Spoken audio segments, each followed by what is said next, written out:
When you're in a reading slump, what you gonna read? Yay, Slumpbusters. Hi, I'm Michael Leverts, and this is Fit to be Read.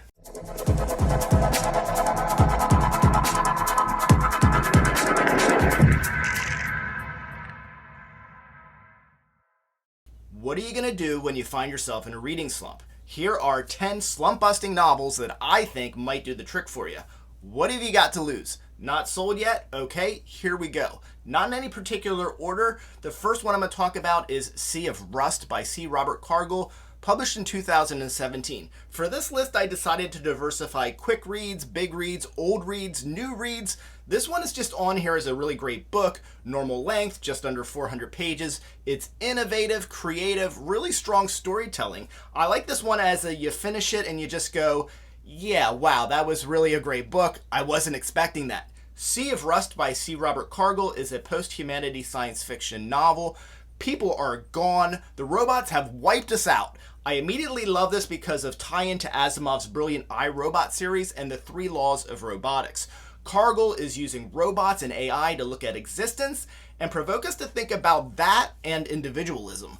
I also like this because it feels credible. If we make the leap to accepting this as a post-apocalyptic world where robots rule and AI consciousness themes, I can buy into it looking like this. The story especially has slump-busting potential as it has great action moments and moves at a very strong pace. Next is Dawn by Octavia E. Butler, published in 1979. Dawn is a great character-driven story with interactions with an alien race that has basically saved the human race from extinction. The guarantee that you get with every Butler novel is that the writing and the prose are going to be really, really strong.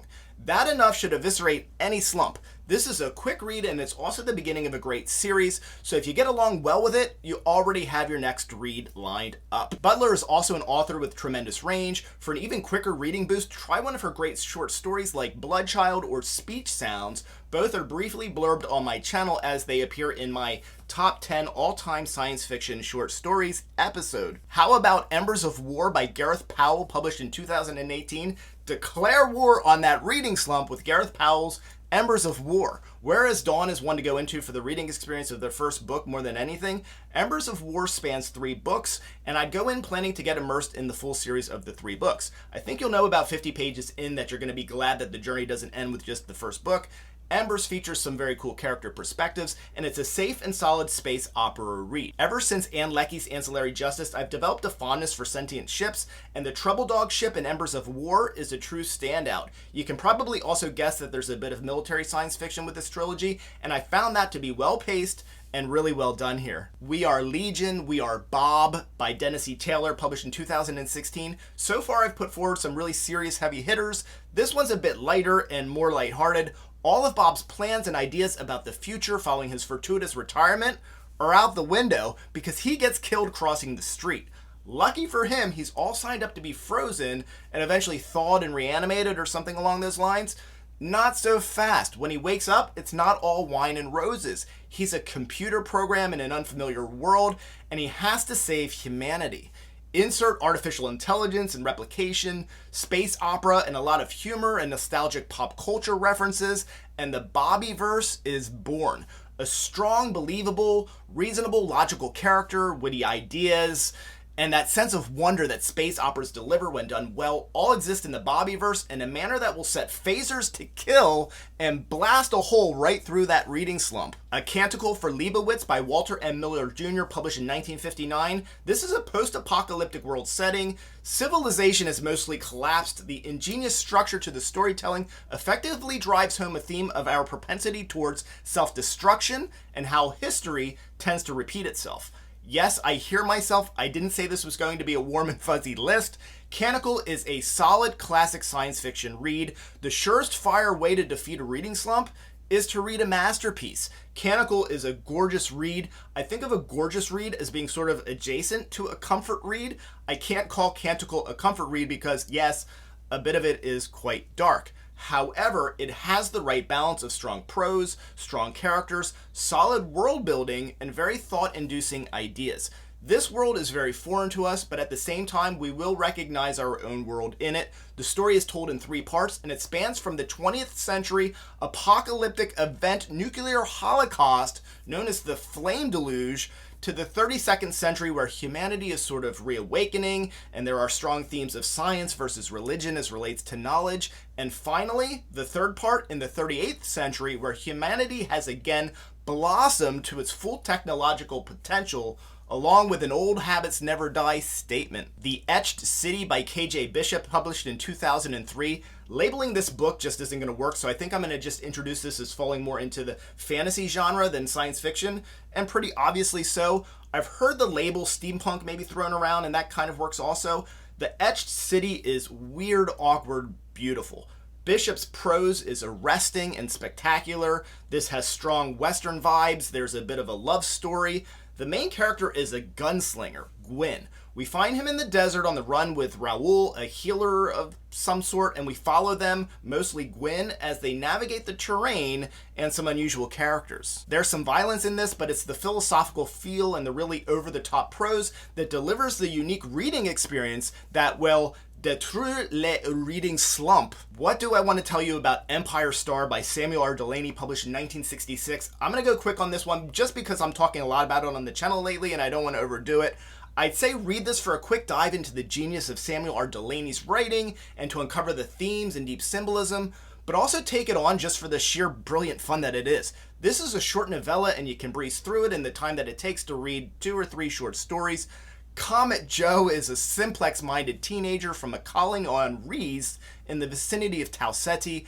He's given a message by a dying alien, a message that he needs to deliver to Empire Star.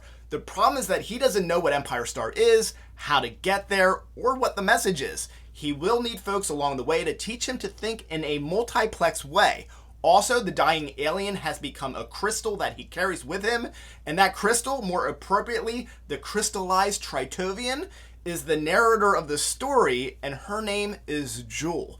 This is a fascinating time travel story, and while you can easily get turned around on who is who and where you are in the story, you won't care, and it won't be an obstacle to enjoying the read. Just jump into this one and kablam that reading slump. I'm going to go out on a limb here with Blindsight by Peter Watts, published in 2006. Novels like Ender's Game, Dune, and Foundation made me fall in love with science fiction. Had I read Blindsight at the same time, I think I would have done the same thing. Either that, or I would have been totally lost. It's probably not the right book for a mind that's new to science fiction, but it is a truly stunning work of art in the genre. Genetic engineering, future Earth, first contact, and potential alien threats in outer space. Vampires? Normally vampires is my cue to walk away, but I'm glad I didn't because this was a massive dive into my consciousness and a thoroughly painful yet satisfying one. All of these things were part of me loving the book, but narrowing my focus like a laser beam on your reading slump, the hammer that will shatter your slump to pieces is the genius cast of characters that Watts will introduce you to. Stick with me here, I got a couple more to throw at you. Metro 2033 by Dmitry Glukhovsky, published in 2002. Not surprisingly, this is set in 2033, and here we have yet again a post-apocalyptic fiction due to nuclear radiation from war. People live under Moscow in the metro. On the surface, there are some nasty creatures and all kinds of shenanigans going on, but it's uninhabitable for humans. What's really cool in this book is how each metro station has become its own town with its own developing culture and strange microcosms with distinct beliefs, personality, or spirituality. This is my most risky recommendation because I could see how some might find it a bit slow. I am, however, counting on the overall brilliant presentation of this underground universe and a few real standout breathtaking moments for the book to earn your praise, and of course, kapow, that slump. Also, don't worry about this being a series. Continue on with it or treat it as a standalone. The sequels are hit or miss, but there are a bunch of other stories in this series if you want more Glukhovsky. The final book I've talked about before on my channel, it's The Diamond Age by Neal Stephenson, published in 1995. Who doesn't love a good 2 storylines converge plot? Throw in Neal Stephenson, a little nanotech here, a bit of coming age set around Shanghai. Boom, you're welcome. Consider that slump roasted, I mean busted.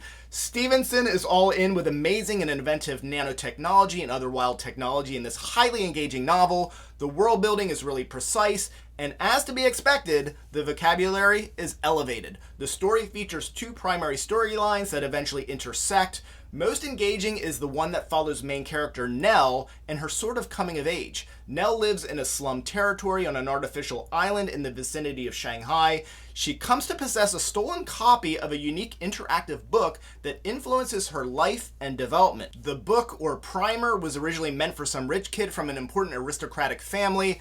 Sucks for them! Hierarchical socioeconomic models, marginalized individuals, and reliance on nanotech and other future tech deliver the cyberpunk vibes in this Stevenson epic.